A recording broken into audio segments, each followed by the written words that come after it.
புதுக்கோட்டை அறந்தாங்கி சாலையான முத்துப்பட்டினம் பகுதியில் புஷ்கரம் வேளாண்மை அறிவியல் கல்லூரி தாளாளர் ரத்தினம் அவர்களின் புஷ்கரம் பெட்ரோல் பங்க் திறப்பு விழா நடைபெற்றது.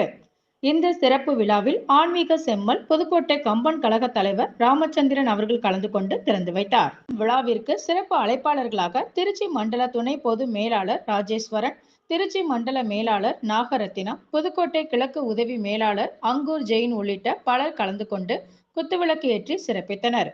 மேலும் இந்நிகழ்வில் நிகழ்ச்சியில் புதுக்கோட்டை மாவட்டத்தில் உள்ள தொழில் அதிபர்கள் உள்ளிட்ட பலர் கலந்து கொண்டனர்.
मंगलम परमेश्वरे मंगलम ललिता देवी मंगलम दीनलोचना